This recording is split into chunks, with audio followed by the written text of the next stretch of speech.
Hey there, welcome back to No Pants Profits. My name is Richard. I'm coming today from Mobile, Alabama. And I just went ahead and I toured the USS Alabama, killed all the battery on my good camera, so I moved to my phone, but hopefully this will come out good. But we are going to go look at the USS Drum. Now, the Alabama was a Navy ship, a battleship, and this is a submarine. So this is included. It's a much smaller ship than the Alabama, so it shouldn't take that long for us to go ahead and look around. I'm going to mainly show you, not me. I'll close up at the end. We're going to go up these stairs right here. The Alabama's in perfect condition. It looks like it could sail, right away. This one is, I don't think you can really submarine with holes in the side of your submarine. That's all I'm saying. But we're going to go ahead and check out the Alabama. The Drum, the USS Drum.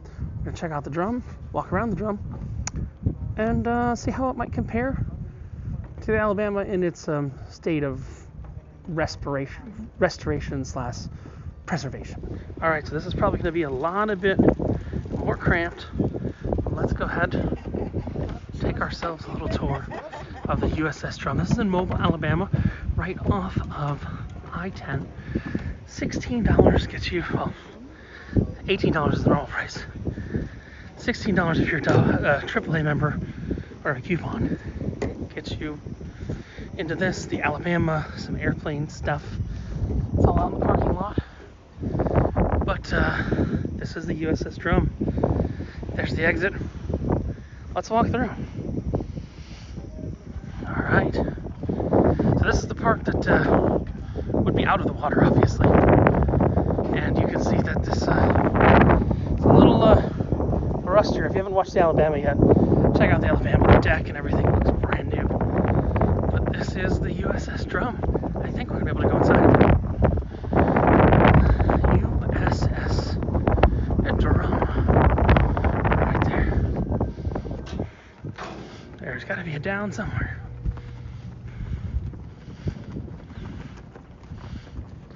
Now, I don't know if this is going to be like 20,000 Leagues Under the Sea submarine or what we're going to get, but we have a start tour here, and it says entry only. Look at the front here. You can see Mobile, Alabama, right there, right in front of us. We'll go out in front of the boat, which this will be submerged a lot of the time. It's like some oldie time music. But yeah, we're here at the front of the submarine here. And you can see they've got some planes they're working on restoring and stuff like that. See all the planes, and then there's the USS Alabama picking up from the building. That building's where you get your tickets. You can get $5 for parking, $18 is the standard price, but if you're AAA, you get $2 off. Or if you pick up a flyer for this place, pretty much anywhere in southern water, they're taking a flyer for this place, get you some money off. I didn't know you could have planes on the submarine. Just talking out loud. Alright, here we go. We're going down. These stairs are just as steep as the stairs were in Alabama. But I don't think this is going to be nearly as in-depth of a tour. But I'd love to see if there's a galley and all that other stuff there. We're going down. It's funny, USS Drum has a Jolly Roger flag, like we saw at the Pirate Museum the other day. You got missiles. And then here's the not missiles, sorry, torpedoes. And there's 2 torpedo launchers right at the front of the ship. Forward torpedo room, I guess there's an aft one. Torpedo was carried in each of the 6 torpedo tubes, and 8 reloads were stored in this compartment. So there are, there's 4 torpedo launchers there. There are also 15 bunks for enlisted men. Torpedoes were loaded in the ship through the loading hatch from the overhead, which has been cut out to where the present entrance ladder is installed. Which we cut out where the present is, so this is where they would load the torpedoes.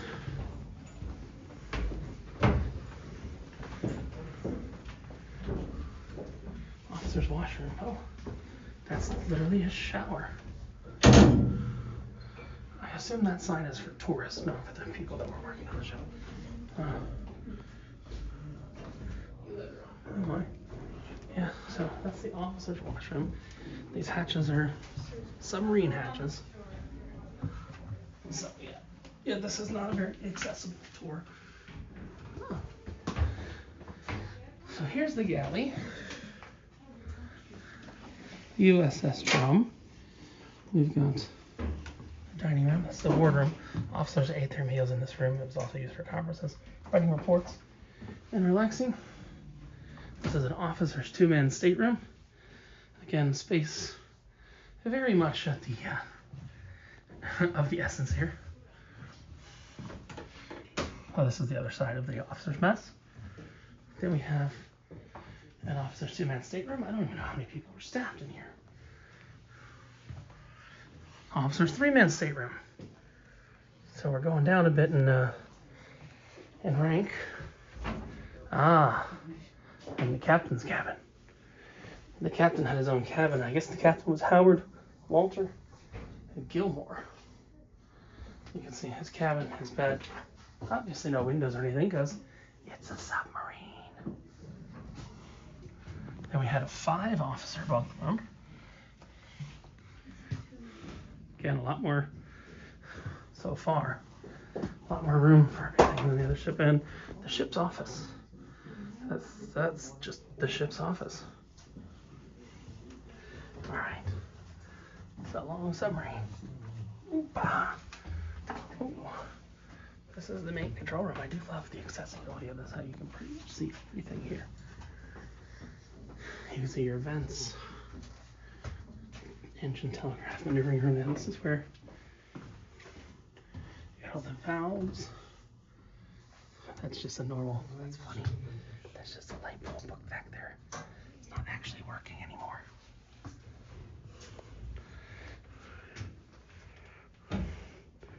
US Drum, and look, they even put Poseidon and some mermaids on there. Saltwater depth to keel. And even though I believe we're sideways right now, the real question is, where is the periscope? Where is the periscope? Is that it? No, return bearing. I don't see a periscope anywhere. When you think submarine, obviously you think periscope. Oh, no. I mean, it seems to be available. It's not cordoned off. Let's do it. Oh, good God. I don't think I'm breaking any rules here. I might be too fat to get down. Is that the periscope room? Okay, that's chained up. I don't think I'm going up here all the way. So I don't think I can get down here all the way. But, yeah, you actually can come up here, and that's where the hatch is, at the top. So in theory, there it is, I found it. I found it. The periscope. It's right there. See it? Going up the top. The problem is, now I have to go down this in reverse. Straight up ladder. Yeah, like I'm kidding. Nope. Straight up ladder. There's the periscope though. If we were looking for a periscope, we totally found it. Oh.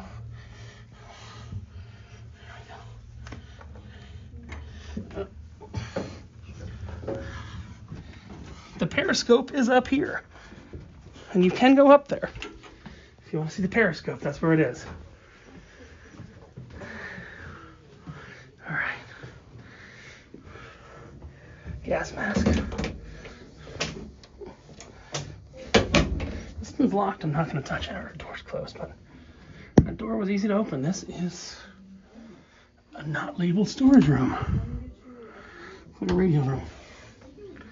All right, we still haven't seen any normal people's cabins yet, non-officer cabins. Oh. Okay, so this is the actual galley. This place was just an eating area. You see, compare that to the Alabama. A lot of it different. Then here is the other place where the men would be now again. The USS Alabama had, remember, up to 2,500 people on it. This is obviously maybe, I mean, so far, I've seen sleeping quarters for like 12 people. Ah, here we go. Here's more bunks. So yeah, there's a 3, 9, 12, 15. Yeah, so you got about 15 people in here. Let's jump back here. This is the human storage, submarine storage battery casing. There were 2,052 storage batteries, 126 in each of 2 battery spaces to provide electric power during underwater operations. So there's 1 battery space directly below this department and 1 directly below the officers' quarters. Complete battery weight 1,647 pounds. These were EV batteries before EV batteries were a thing, and yes, this has been modernized. They've put new air conditioning units in here. It's not that hot outside, but you can see these are not original. There's even a hose going outside. But yeah, so we're looking at room for probably like 25 people so far.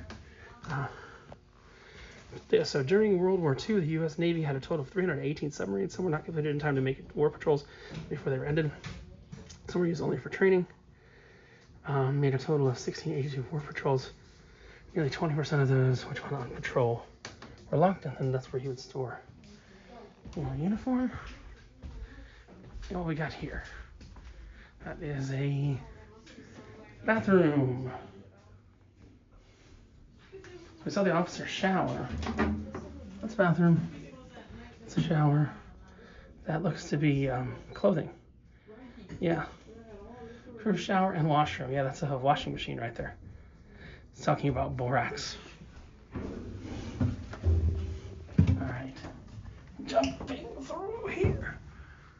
Ah, the engines. Again, remember, when they were underwater, they ran on batteries. But there is an engine air intake silencer, auxiliary engine exhaust pipe, forward engine room. So this is not a nuclear powered submarine, that's for sure. The lever lighting. Again, you can see, I just want to show you, like, it's a pretty big step up.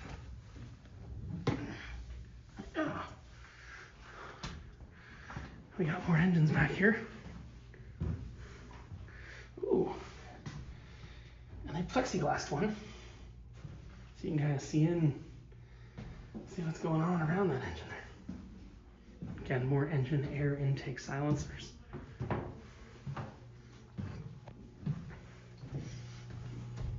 This does look in very good condition for its time frame. Oh. Electrical stuff. Main electrical contacts. You can hear something actually buzzing in there. That looks to be something they've added though, not something original.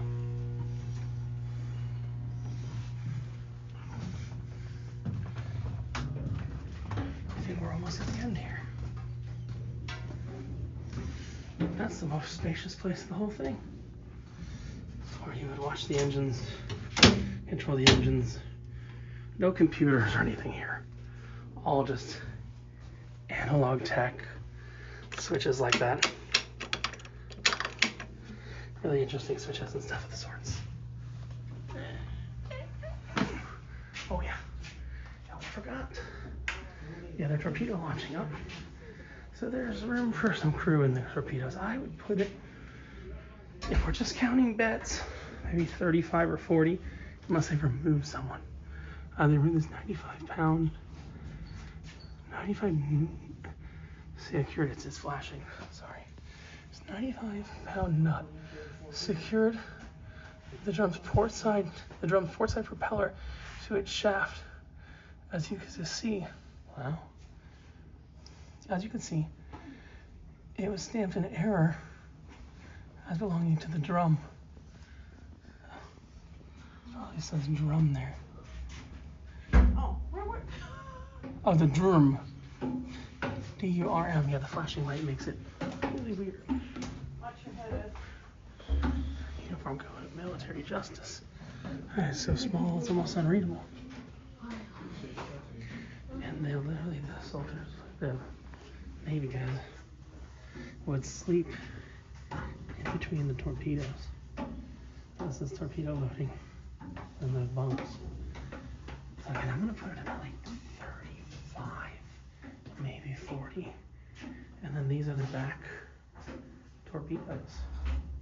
So that was pretty damn cool, if I do say so myself. You see, let's see what these are. These are Mosum lungs.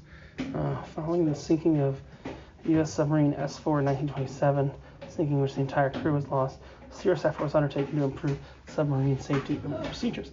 As part of the effort, the submarine escape appliance, the Mosum lung, was invented. Just a little submarine. Developed lung can also earn him the Distinguished Service Cross. As early submarine service, it was widely agreed that individual escapes were much more likely than to save lives in any attempt. So this was a way developed and tested a compact breathing apparatus, which was based on the principle of closed-circuit breathing. Contained a soda lime filter, which removed the carbon dioxide the wearer exhaled into the bag. Okay, this is a breathing device. That's wild. For breathing underwater. Let's go ahead. Let us go back out to the sun, to the deck. And that was the USS Drum. Right there, and you'll see, again, a bunch of other military aircraft. Some people are flying kites now. That's weird.